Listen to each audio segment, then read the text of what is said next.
de un ejemplo, poder ver algunas bondades, algunos beneficios y algunas limitaciones que tienen cada una de estas herramientas. Y que en realidad vamos a terminar viendo, quizás, de que no son cuestiones excluyentes, ¿sí? Sino que son herramientas que podríamos utilizarlas en forma complementaria porque cada una de ellas mira o analiza en profundidad una cuestión distinta en el sistema, ¿sí? Si les parece, empiezo a compartir la presentación.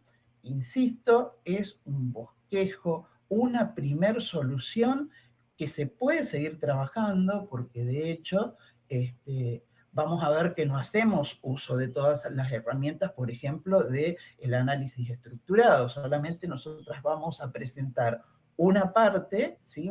Una primer parte que a partir de allí nosotros podríamos hacer todos los DFD de niveles superiores, digamos, partimos del DFD de contexto a nivel 0, pero nosotros sabemos que esa caja negra la podemos ir explotando y poder ver qué es lo que pasa allí adentro que hace que una entrada se transforme en salida, ¿sí? Bueno, voy a empezar a presentar, si les parece bien, algún comentario, algo que quieran aportar.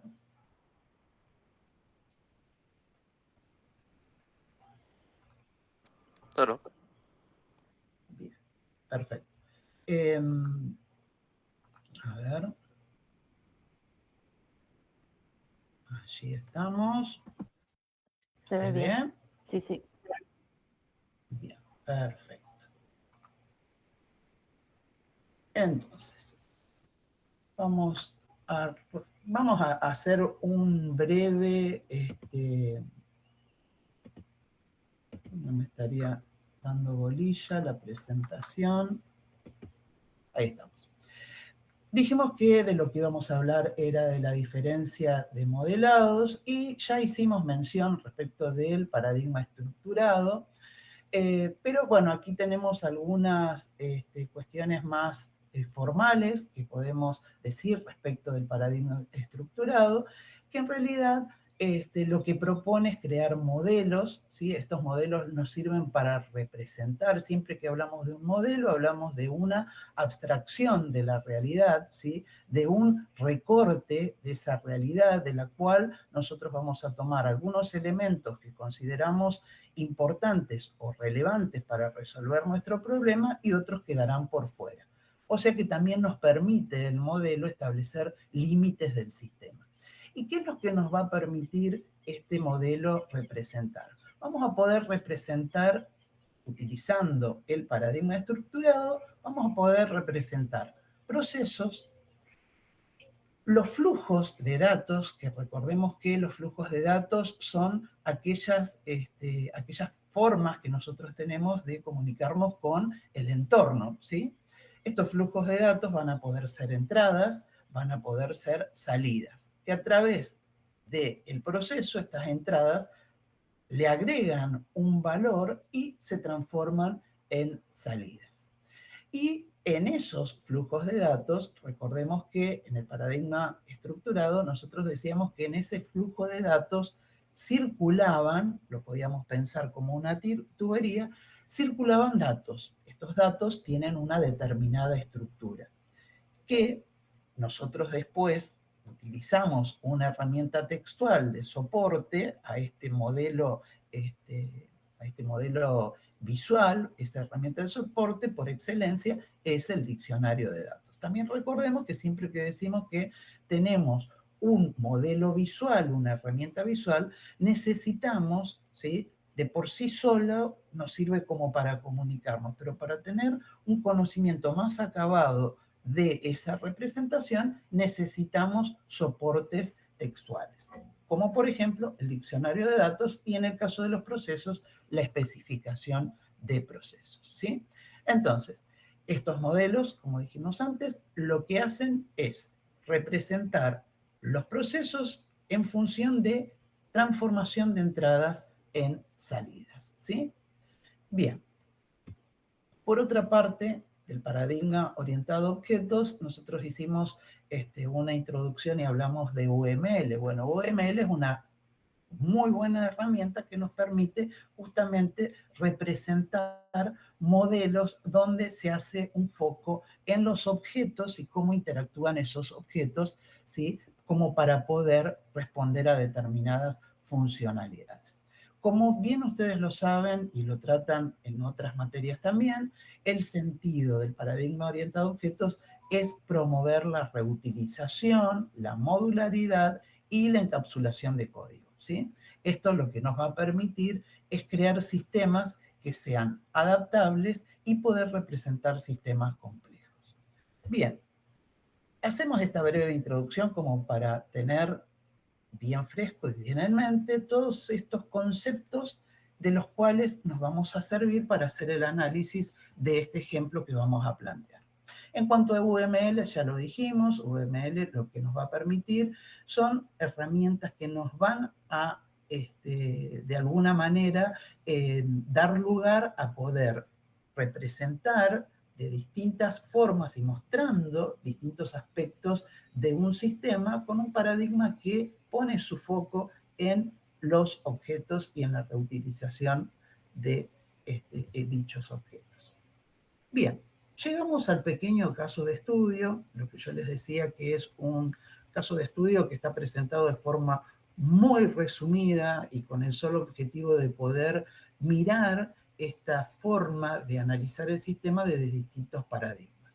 Entonces, este caso de estudio lo que plantea es que la universidad dispone de una biblioteca digital que permite a los estudiantes consultar el catálogo en línea, reservar ejemplares disponibles y renovar préstamos activos.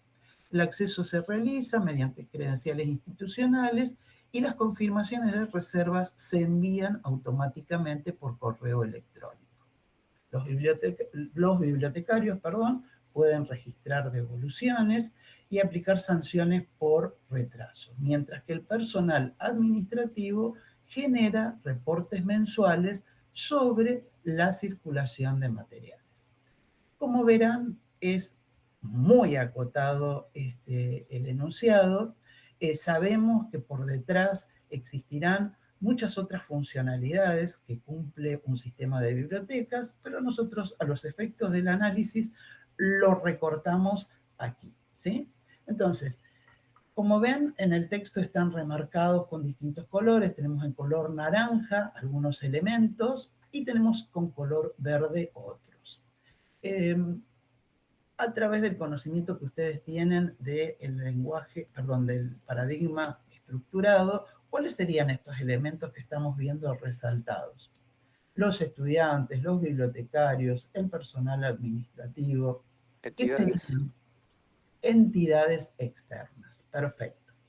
¿Qué otra cuestión podemos detectar en este enunciado? Que bueno, ya les facilité bastante la cuestión como para poder ir un poquito más rápido, que son consultar el catálogo en línea, reservar ejemplares, renovar préstamos activos, registrar devoluciones, aplicar sanciones, generar reportes. ¿Qué elemento? Procesos. Son procesos, ¿sí?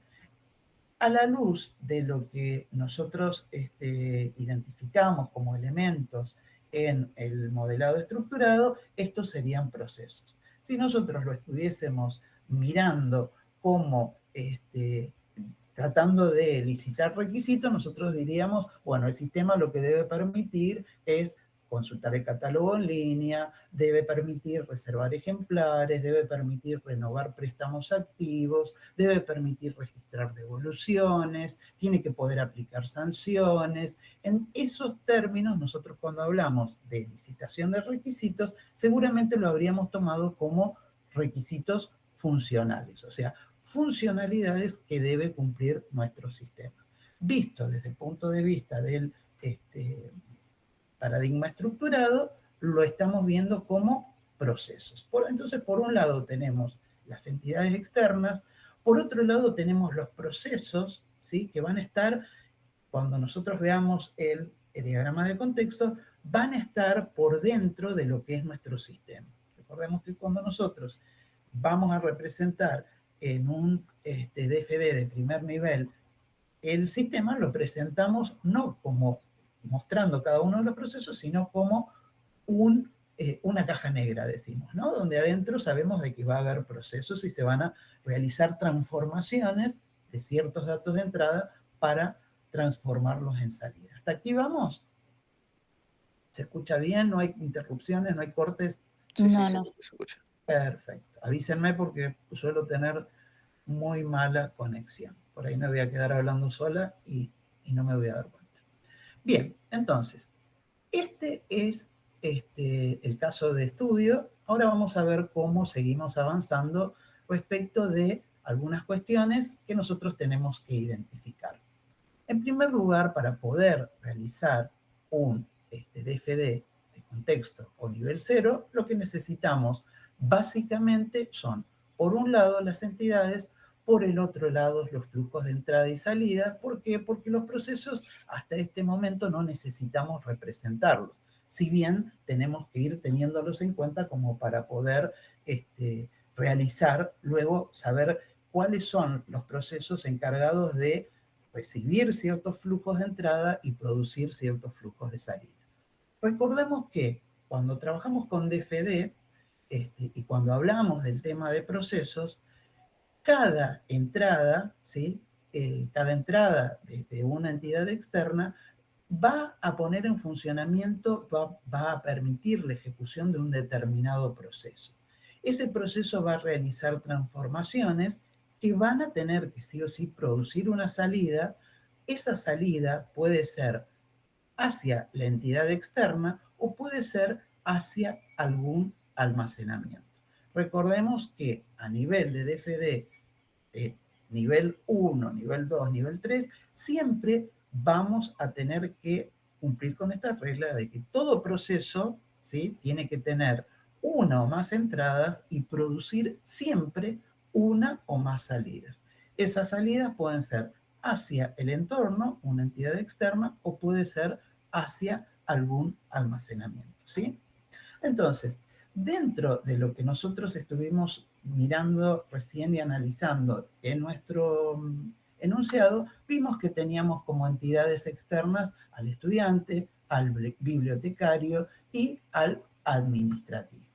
Como flujos de entrada y flujos de salida, podemos ir ya haciendo deducciones y viendo que un flujo de entrada va a ser, y recuerden siempre que los flujos de entrada tienen siempre un origen y un destino. El origen va a estar en una entidad externa de las entrantes y el destino va a ser o un almacenamiento, como bien dijimos recién, o una salida hacia el entorno.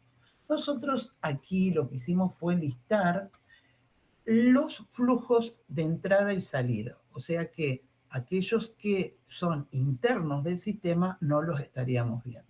Entonces, tenemos la solicitud de la consulta de catálogo, el listado de libros disponibles, la solicitud de reserva de un ejemplar y la confirmación de la reserva. Fíjense que tenemos flujos de entrada y flujos de salida, solicitud de renovación de préstamo y confirmación de renovación, datos de devolución, ¿sí? Y aquí después vamos a plantearlo. Hay alguna cuestión que queda por fuera, que no fue tenida en cuenta, pero que queda como para disparador, como para que ustedes puedan luego completar este diagrama. Tenemos modificación de catálogo, tenemos solicitud de reporte y un reporte mensual. Esto en cuanto a los procesos, ¿sí?, que nos plantea el sistema que debe tener, que debe cumplir este sistema de bibliotecas, los flujos de entrada y los flujos de salida referente a los distintos procesos. Ahora bien, cuando tenemos los datos de devolución como entrada, ¿sí?, el encargado, la entidad externa que va a ejecutar, que va a introducir estos datos de devolución, lo que va a producir en el sistema seguramente es un chequeo para ver si esa devolución fue realizada en el tiempo previsto para su realización o si existe alguna demora, si fue entregada fuera de término. Internamente el sistema hará esa validación, hará ese chequeo y en caso de que se haya excedido en el plazo de entrega del ejemplar, seguramente le va a aplicar una sanción. Sanción que quedará registrada, ¿sí? Y que por otro lado será informada al estudiante. Esto nosotros no lo tuvimos en cuenta. Fíjense que acá ponemos un cartelito como para que ustedes lo analicen a posteriori, que tengamos este primer acercamiento a resolución, ¿sí? Entonces, aquí planteamos que justamente esta situación. Entonces, ¿a través de qué elementos podría representarse? ¿Sí? Esto se los dejamos como para que ustedes lo puedan pensar. En realidad, lo estuvimos... yo se los estuve planteando anteriormente, cuál era la situación. Es una situación que a ustedes seguramente les resulta familiar.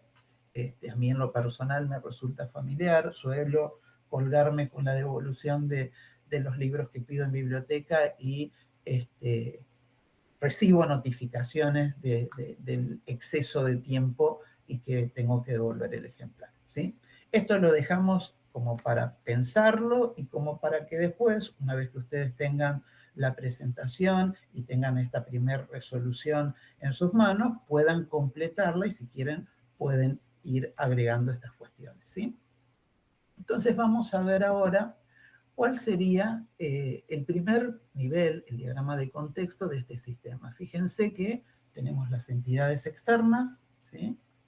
Administrativo, estudiante, bibliotecario. Tenemos el sistema y dentro del sistema vamos a tener que identificar estos diferentes procesos que se tienen que llevar a cabo, que identificamos en el enunciado anteriormente, y tenemos todos los flujos de entrada, ¿sí? Y los flujos de salida, ¿sí? Que hicimos el listado anteriormente. Entonces, bueno, habrá una solicitud de consulta y el sistema le devolverá el listado de libros disponibles, hay una solicitud de reserva y el sistema va a confirmar esa reserva previo chequeo de disponibilidad del ejemplar. Fíjense que lo que va a estar pasando aquí adentro, más allá de los procesos que nosotros identificamos, como el enunciado es bastante resumido y hay muchas cuestiones que podemos suponer a través del conocimiento o deberíamos indagar con nuestro cliente en el caso de ser desarrolladores como para poder definir ese funcionamiento en forma clara y precisa, porque bueno, el funcionamiento general de una biblioteca podemos deducirlo por una cuestión de que es un universo de discursos que nos resulta familiar. Pero en el caso de que no fuera así, deberíamos acercarnos al cliente y poder definir qué es lo que pasa con el tratamiento de determinadas situaciones, ¿sí? Entonces, DFD nivel 0 podría, en el caso de una sanción, de una aplicación de una sanción, tener la necesidad de generar, por ejemplo, una comunicación entre el sistema y el estudiante para notificarle que tiene una sanción por haber entregado un libro fuera de término. Esto es lo que les dejamos como un elemento a pensar, como para ver si aquí hubo alguna omisión y si es necesario poner agregar, ese flujo de datos saliente. Una vez que nosotros tenemos definidos este esquema donde tenemos todas las entidades externas identificadas y tenemos todos los flujos de entrada y salida definidos, lo que va a suceder en los distintos niveles, lo que tiene que suceder, lo que debe suceder para un buen modelado, es que estos flujos se mantengan en cantidad y que se mantengan con los nombres y que haya una trazabilidad a través de los distintos DFD de cada uno de los elementos que nosotros fuimos colocando. Si nosotros colocamos estudiante como entidad externa, va a tener que seguir siendo estudiante en todos los DFD que nosotros vayamos a trabajar con esta entidad externa. Si vamos a mostrar la parte del proceso de resolver una consulta, procesar un pedido de un ejemplar y participan determinados flujos de datos como solicitud de consulta y listado de libros disponibles, estos flujos se deben mantener con los nombres que aparecen aquí. Y en su conjunto no puede aparecer ni puede desaparecer ningún flujo que hayamos definido en este nivel, ¿sí? Esto creo que no sé si tuvimos la práctica suficiente hasta el momento, pero es algo que es necesario tener en cuenta cuando trabajamos en el paradigma estructurado, ¿sí? Hasta aquí vamos. ¿Algún comentario? En el chat nada. Perfecto. ¿Quieren hacer algún comentario ahora o continuamos? Entonces, hasta el momento lo que vimos fue qué abordaje le daríamos con el paradigma estructurado. ¿Qué cuestiones? Y lo que decía anteriormente, a partir del enunciado nosotros tenemos claramente algunos procesos que están claramente definidos porque nos lo están pidiendo, ¿sí? Que debemos poder consultar catálogo, reservar ejemplar, renovar ejemplar, realizar, registrar una devolución, aplicar una sanción. Fíjense que no siempre vamos a aplicar la sanción, pero cuando se aplique la sanción, lo que decíamos antes, bueno, quizás nos haya estado faltando, hay que ver cómo lo piensan y cómo lo quieren resolver, haya estado faltando algún flujo de salida que notifique al estudiante acerca de esta situación. Administrar el catálogo, generar reportes, ¿sí? Los flujos de entrada y de salida, y ahora agregamos entre procesos y almacenes, porque si hacemos un análisis un poco más profundo, una posible solución sería con estos flujos de datos. Fíjense que los flujos de datos que ya utilizamos están, o sea, los que se comunican con el entorno, tanto los de entrada como de salida, que están ya en el DFD del contexto, son los que están en azul. Luego aparecen otros flujos, que son flujos que seguramente se van a ir dando entre los procesos y los almacenes de datos, ¿sí? Hasta aquí solo tenemos, solo hablamos de procesos, de entidades, de flujos, pero fíjense que tenemos almacenes de datos que se va a manejar y que van a ser la memoria de nuestro sistema, donde van a estar los libros, donde van a estar los préstamos, donde van a estar las sanciones. Todos estos flujos de datos que nosotros fuimos identificando se van a producir entre cada uno de los procesos, ¿sí? Con los respectivos almacenes. Entonces, por ejemplo, ante una solicitud de consulta de catálogo, el proceso, ¿sí?, que permite consultar el catálogo seguramente va a ser una consulta, ¿sí?, para validar la disponibilidad de un ejemplar solicitado. Entonces, esta validación de disponibilidad seguramente va a ser un flujo entre el proceso y el almacén de datos, ¿sí? Así, lo mismo con el resto de los flujos. Simplemente los listamos como una propuesta de identificación y como un avance para que ustedes puedan, a partir de toda esta información y de todos estos datos recabados, poder hacer, si ustedes quisieran, los niveles de DFD superiores como superiores. Hablamos siempre de top-down, que vamos de mayor a menor, los niveles DFD nivel 1, DFD nivel 2, si hiciera falta. ¿Sí? Con toda esta información queda como actividad para ustedes, si quisieran hacerlo, poder representar, hacer la representación visual de los distintos niveles de DFD. Hasta aquí estamos con el paradigma estructurado.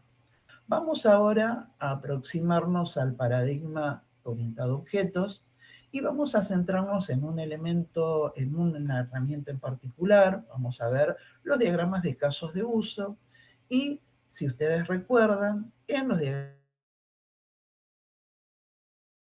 por una parte, los actores Y por otra parte, los casos de uso, que los casos de uso tenían un vínculo y representaban, ¿sí?, cada una de las funcionalidades que debería, ¿sí?, tener nuestro sistema. Entonces, cuando hablamos de casos de uso, hablamos de requisitos funcionales. Los requisitos funcionales que nosotros identificamos y que lo vamos a trabajar como procesos en el paradigma estructurado y que lo vamos a trabajar como casos de uso en el paradigma orientado a objetos, son estas funcionalidades, ¿sí? Por un lado, funcionalidades que son representadas como casos de uso y por otro lado, funcionalidades que son representadas como procesos. Fíjense que hasta el momento nosotros podríamos decir que en el caso del paradigma estructurado, estamos hablando de que hacemos foco en cómo circula la información y cómo el sistema, a través de sus distintos procesos, transforma esas entradas en salida. En el caso del paradigma orientado a objeto y el caso particular de este diagrama que vamos a trabajar y con el que vamos a representar el funcionamiento del sistema en este momento, el diagrama de casos de uso, lo que pone foco es en la interacción. Y en este caso, en la interacción entre los actores y los casos de uso. Luego hay otros diagramas que ponen énfasis en interacciones entre objetos, ¿sí? Por ejemplo, en el diagrama de clases nosotros lo que hacemos es representar los distintos objetos, las distintas clases que conforman o que forman parte o que quedan definidas en el sistema en cuestión, dado el universo de discurso en cuestión, y las interacciones entre objetos, ¿sí? Luego, cuando hablamos de diagrama de secuencias, lo que hacemos es poner énfasis en cómo los distintos objetos interactúan a través de mensajes para dar respuesta a una determinada funcionalidad. Entonces, en un caso ponemos foco en interacciones entre elementos y en el otro caso lo que estamos poniendo es foco en el proceso y cómo circula la información dentro del sistema. ¿Sí? ¿Hasta acá estamos? Sí, profe, perfecto. Bien. Continuamos entonces y mostramos aquí, yo no sé si a ustedes les aparece el cartelito que tapa algo abajo. No, se ve perfecto. Bien. Entonces, ¿qué es lo que vemos aquí? Tenemos tres actores. El actor estudiante, el actor bibliotecario y el actor personal administrativo o administrativo. Dentro del rectángulo tenemos los límites de nuestro sistema, este sistema llamado sistema biblioteca virtual. Y luego tenemos distintos casos de uso, ¿sí? Cada uno de estos casos de uso está vinculado con un requisito funcional que debe cumplir el sistema. Entonces, el estudiante va a poner en ejecución determinados casos de uso. El bibliotecario, por su parte, va a poner en funcionamiento otros casos de uso y el administrativo, por su parte, va a poner en funcionamiento otros casos de uso. Fíjense que siempre es algo que recalcamos y resaltamos y les pedimos que tengan en cuenta esta cuestión de que para nosotros poder tener una trazabilidad del sistema, lo que les pedimos es que, por un lado, codifiquen cada uno de los casos de uso, ¿sí? Y vemos casos de uso 1, 2, 3, 4, 5. En este caso tenemos 9 casos de uso, ¿sí? Esos casos de uso tienen un nombre que está con un verbo en infinitivo seguido de un sustantivo. Esta herramienta visual a nosotros nos permite ver cómo es el diálogo entre los actores y el sistema, ¿sí?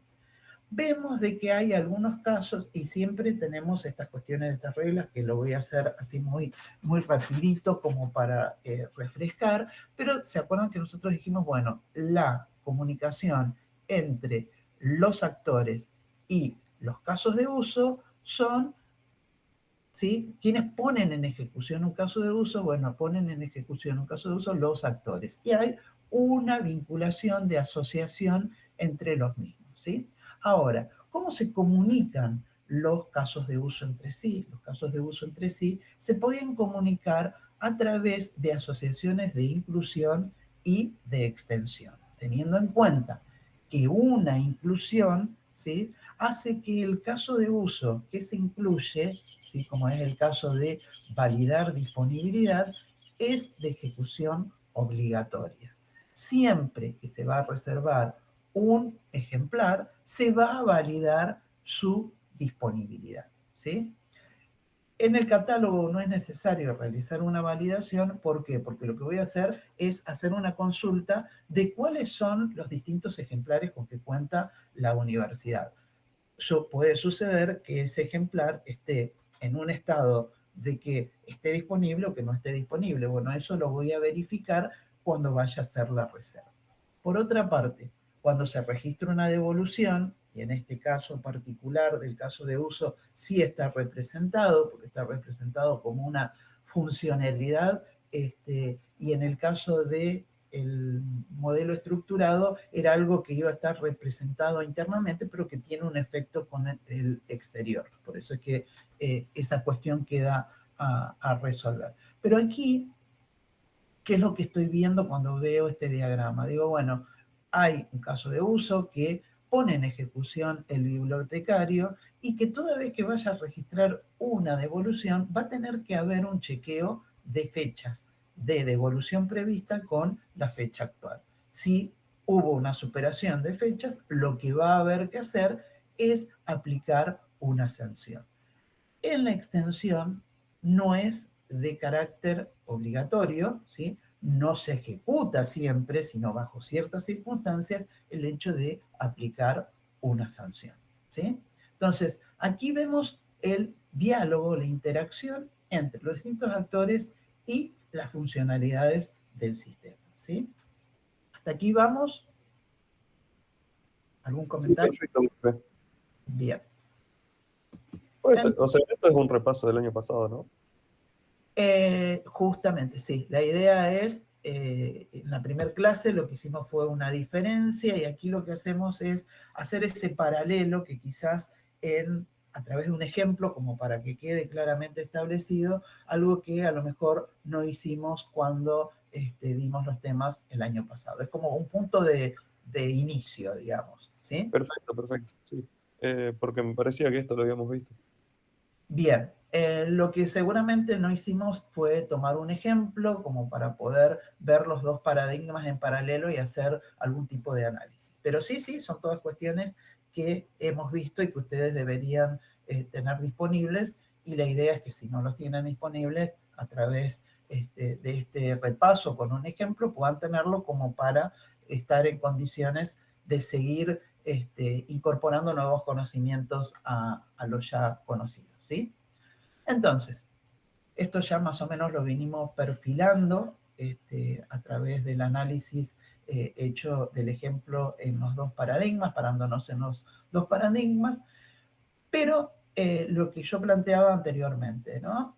¿Son excluyentes un paradigma con el otro? Esto de que muchas veces en lo cotidiano, en la vida profesional, no es que nosotros hacemos un análisis de un sistema basándonos exclusivamente en el paradigma orientado a objetos y no utilizamos elementos del paradigma estructurado. Esto es una cuestión que se analiza en forma, digamos, académica, separándolas como para poder hacer la distinción, pero en realidad tienen, como bien se plantea aquí en la conclusión, tienen perspectivas, ¿sí?, que son complementarias, ¿sí? Porque en un lado yo hago énfasis en las interacciones del usuario y lo que veo es una experiencia de usuario, ¿sí? Me baso en la experiencia del usuario, en cuál es esta interacción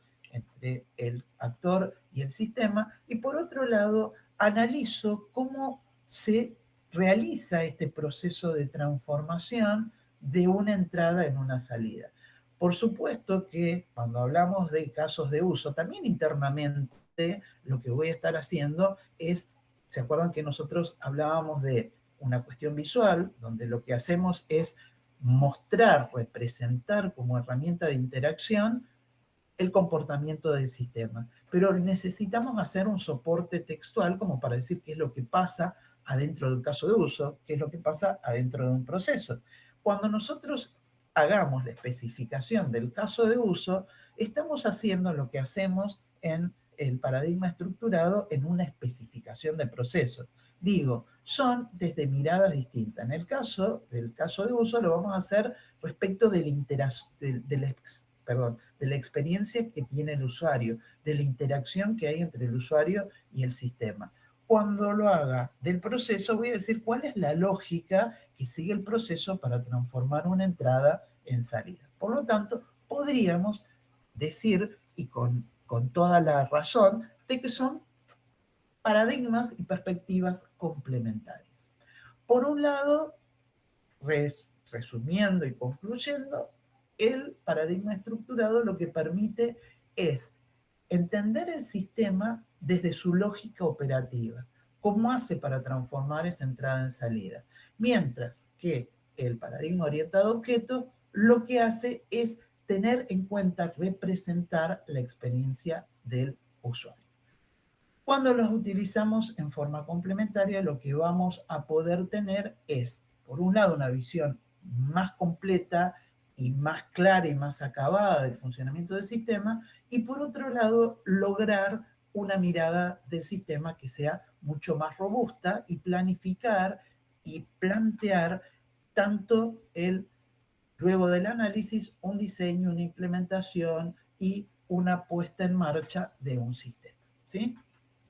Bien, con esto terminaríamos con la idea de la presentación, ¿sí? A ver, ¿por dónde ando? No me estoy viendo.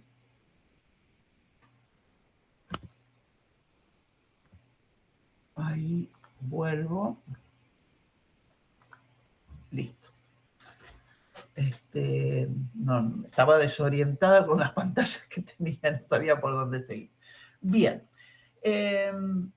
estuvieron bastante pasivos. La idea era más o menos mostrarles y hacerles un análisis guiado, pero este análisis guiado tiene como intención que ustedes cada vez que se les presente un sistema, un caso a resolver, tengan la libertad de poder elegir con qué elementos, ¿sí?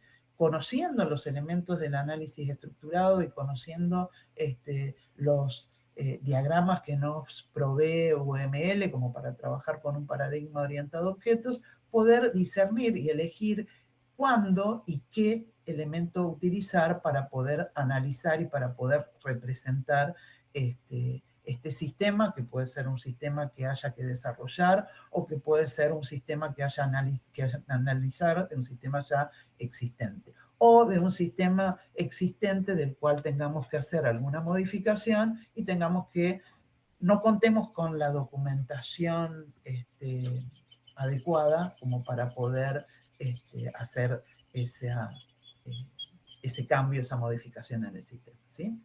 Bien, ahora sí, abrimos el espacio como para que hagan algún comentario, pregunta o alguna inquietud que quieran plantear. Yo por mi lado nada, profe. Bien, ya en el futuro vamos a presentar algún tipo de actividad donde lo pongamos en funcionamiento a ustedes, porque así pueden participar y bueno, este es un espacio, tengan en cuenta que es un espacio como para que todas las cuestiones que a ustedes se les vaya presentando tengan la posibilidad de plantear sus inquietudes, sus dudas, sus planteamientos que pueden surgir a partir de la lectura de los distintos materiales que les vamos a ir presentando a lo largo de la asignatura. O sea, quiero decir, no vamos a ser siempre nosotras las interlocutoras, pretendemos que ustedes también participen, ¿sí? Bueno, Ahora le paso la palabra a Marina para que les cuente qué es lo que van a encontrar en el aula. Bueno, después vamos a publicar la presentación que utilizamos hoy, como para que lo tengan como elemento para seguir trabajando, y qué es lo que van a encontrar en el aula virtual en la semana 2. Sí, Marina. Bueno, básicamente lo que van a encontrar, que ya lo tienen habilitado, es una actividad, ¿sí? Relacionada con esto que estuvimos viendo, con el paradigma estructurado, con el paradigma orientado a objetos. En la plataforma, en la sección semana 2, por debajo del apartado de actividades, ya van a encontrar disponible la consigna de la actividad, esta actividad que consta de 3 intentos, ¿sí? Se trata de un cuestionario con preguntas múltiple choice y de verdadero o falso, de tinte teórico, ¿sí? No van a encontrar ninguna pregunta práctica. Van a tener tiempo para responder este cuestionario, ¿sí? Para resolver este cuestionario desde hoy a las 10 de la mañana hasta el próximo lunes, 1 de septiembre, a las 23:55 horas. Van a tener 3 intentos, ¿sí? Y la calificación que va a quedar registrada para nosotras, ¿sí? Es la mayor, la más alta de esos 3 intentos en caso de que realicen los 3 intentos, ¿está bien? Es importante que tengan en cuenta las fechas de inicio y de cierre de las actividades, ¿sí? Para poder cumplimentar al final del cuatrimestre con las condiciones, ¿sí? De evaluación de esta asignatura. En caso de que tengan alguna duda, que tengan alguna consulta, saben que estamos disponibles a través del foro de consulta, ¿sí? Y algo que quiero dejar en claro, más allá de que ustedes vean ahora el cuestionario, van a ver que no se va a habilitar hasta las 10 de la mañana, ¿sí? Está solamente visible, pero se habilita a las 10 de la mañana, ¿sí? Para la resolución. Nada más que eso. Y ahora en un ratito subimos la PPT. Bien, entonces, si no hay ningún comentario para hacer, si no hay ninguna inquietud, algo que quieran expresar, las y los liberamos.